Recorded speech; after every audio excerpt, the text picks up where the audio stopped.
a quien saludo con gusto. Gabriel, buenas tardes. Mi querido Julio, muy buenas tardes. Qué gusto saludarte y estar contigo.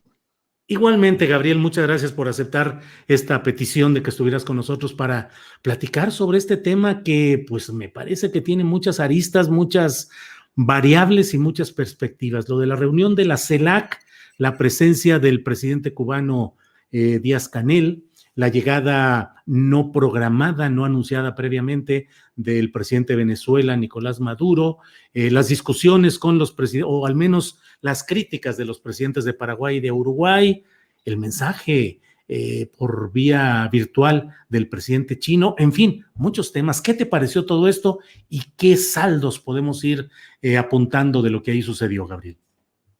Mira, en efecto, muchísimas aristas.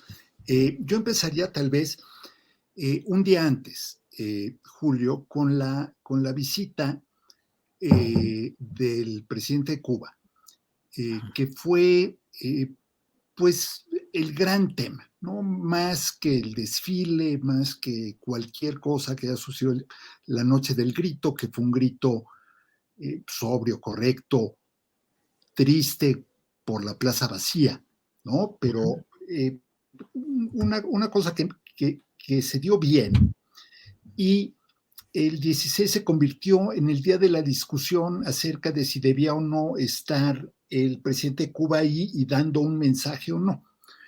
Primero porque no se acostumbra, yo no recuerdo nunca que un presidente de otro país pronunciara palabras en un 16 de septiembre, y mucho menos en el marco del desfile.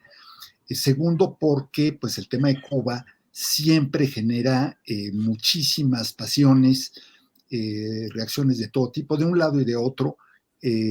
Julio, pero creo que en términos generales podríamos coincidir muchos que no somos de los fanáticos pro ni de los fanáticos contra, en que fue pues desusado y yo diría desafortunado darle ese tamaño de foro y de espacio al presidente cubano por ser la fecha que era, pero también reconocer que el presidente López Obrador, como acostumbra, pues le ganó la jugada a sus contrincantes, marcó la agenda, los provocó como buen provocador político que es, y los dejó hablando del tema y rezumbando con el tema durante días. Entonces, bueno, a él le funcionó muy bien.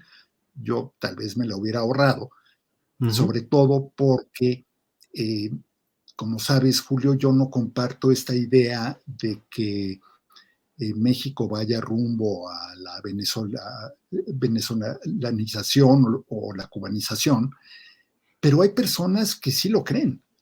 Y hay personas que ante eso se alarman y se espantan. Y bueno, podríamos decir que son tal cosa. Yo creo que deberíamos a veces sentarnos a pensar, bueno, es que hay gente que realmente eso le preocupa. Y si realmente le preocupa, ¿qué hago para no preocuparlo más?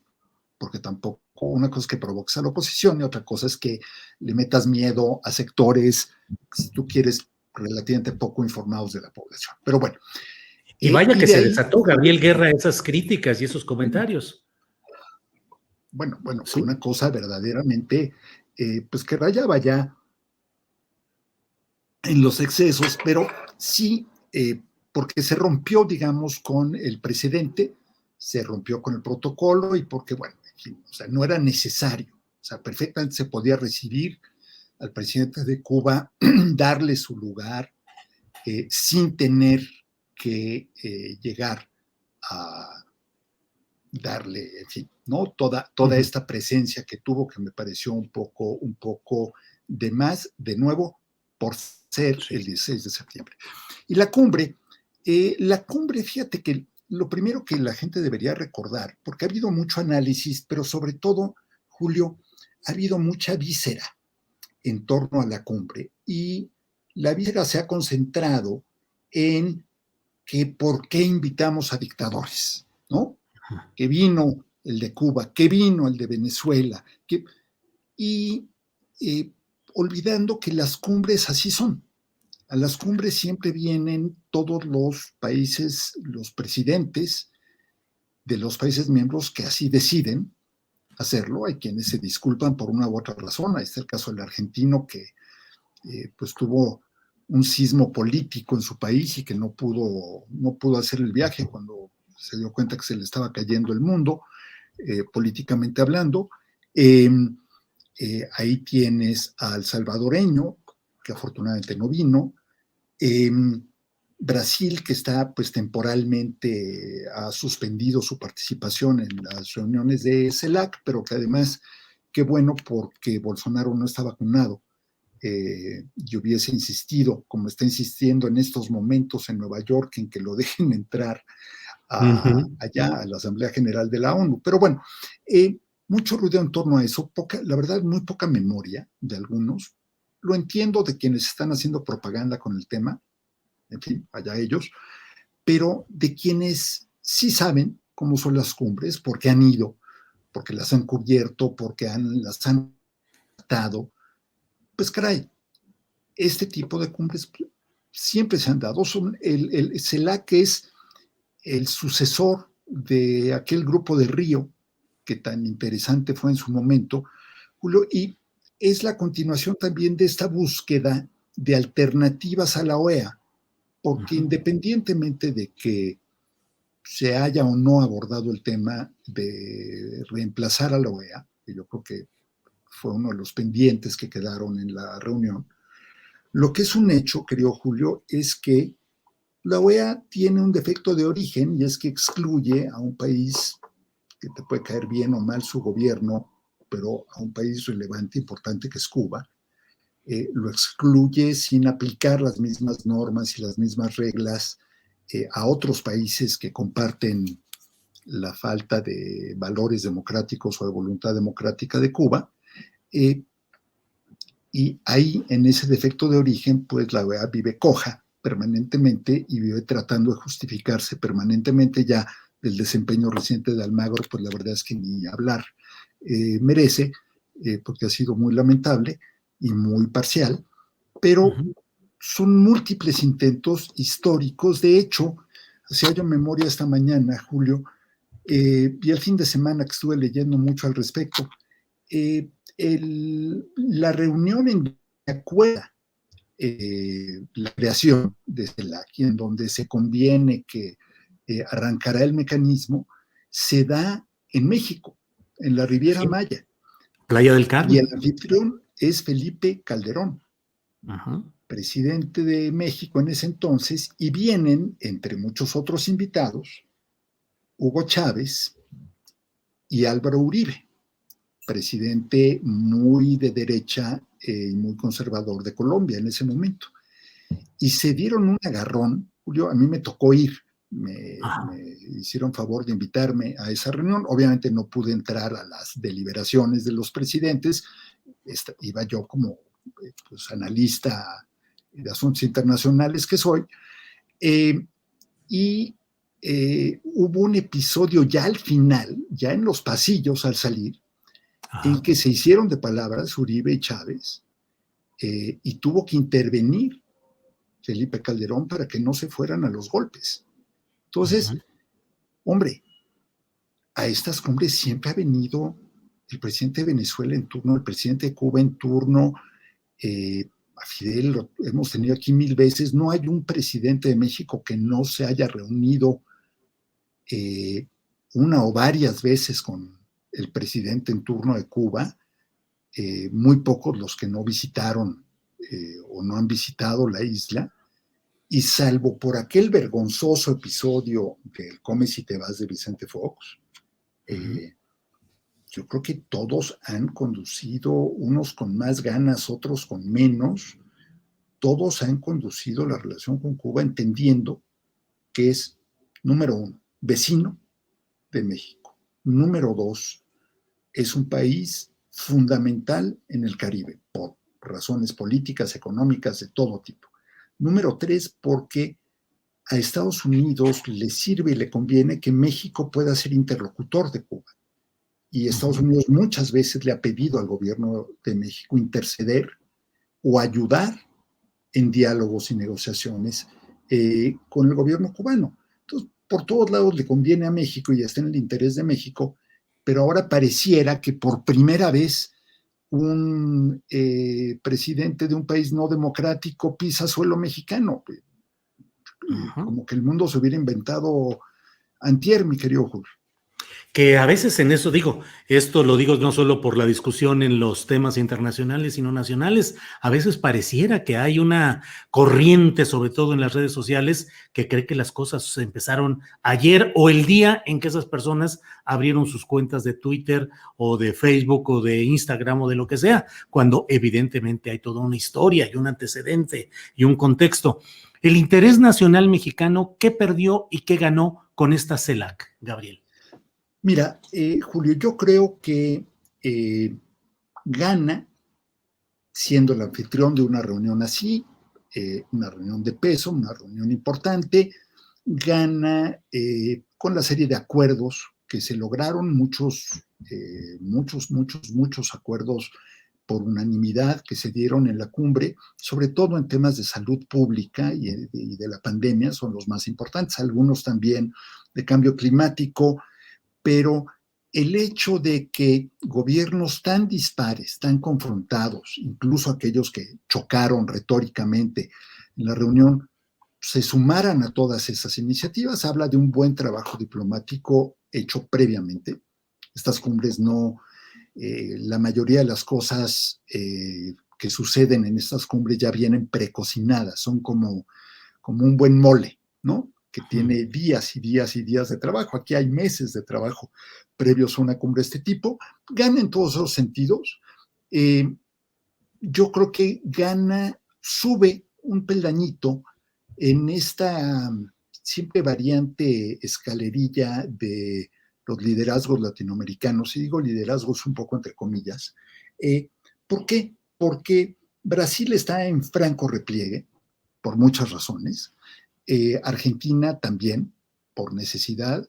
Chile con enormes problemas también. Entonces, hay un vacío de liderazgos en la región. Colombia tendrá elecciones en un par de días. Es posible que se dé también un giro hacia la izquierda, socialdemocracia o izquierda en Colombia. Entonces, para México es importante estar en el ojo de todos, es importante tener interlocución con todos, sobre todo con los, entre comillas, Julio, con los malos, con los que algunos dirían, ¿cómo? Los americanos se van a enojar porque platiquen con ellos. Al revés. Los americanos necesitan siempre, y necesitarán siempre, quienes les puedan ayudar a pasar mensajes de un lado a otro, sea Venezuela, sea Cuba. El hecho de que México sea anfitrión del diálogo entre las partes en Venezuela también es muy relevante. Entonces yo creo que en todos esos sentidos se gana. ¿Qué se pierde? Se pierde ruido interno, pero ahí no es el país el que pierde en todo caso el gobierno, por toda esta cargada, diría yo, de propaganda que ha pretendido hacer de la cumbre algo que no era. No es un ejercicio de legitimación de nadie, es simplemente una cumbre internacional como todas. Yo creo que el saldo al final es favorable, tampoco es algo espectacular, Julio, como no son estas cosas, pero lo que sí creo que es muy importante es, antes de salir a evaluar o a juzgar, sobre todo para quienes ya han estado, de nuevo, entiendo que un usuario nuevo de Twitter, una persona que antes no se interesaba por la política, por la información internacional, sí tenga esta percepción de que el mundo se inventó ayer. Está bien, no lo critico. Sí me parece criticable cuando sucede con periodistas, con analistas, con políticos que ya han estado ahí, que sí saben o que deberían saber de qué se trata, pero pues ya sabemos cómo son los tiempos tuiteros modernos, creo, Sí, Julio. así La es, mesura y Gabriel. la razón no están de moda. Así es, Gabriel. Gabriel, te agradezco mucho la posibilidad de platicar, pero no puedo dejar de preguntarte qué opinas sobre esa propuesta del presidente de México para crear una unión americana a semejanza de la europea. Es algo que ya había dicho incluso en alguna otra conferencia mañanera, así como una idea en lo general, pero ahora es algo que dijo en el marco específico de esta reunión de la Comunidad de Estados Latinoamericanos y Caribeños. ¿Qué opinas de Mira, esa propuesta?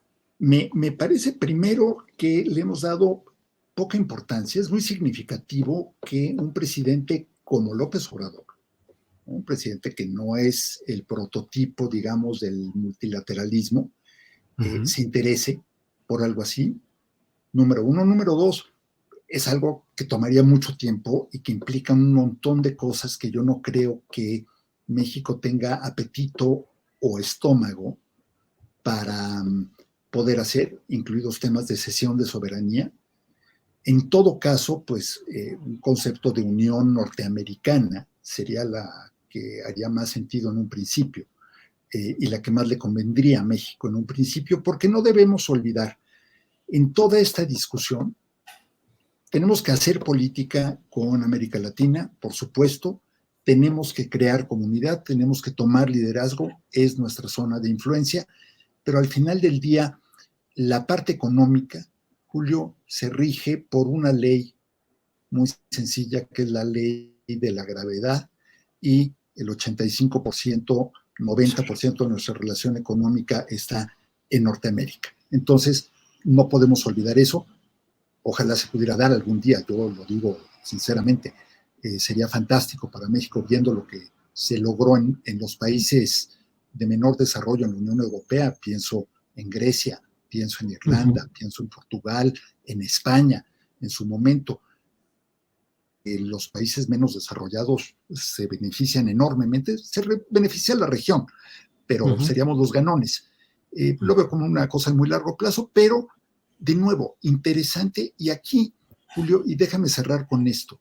Sí. Hay cosas que el aparato de comunicación gubernamental debería enfatizar más.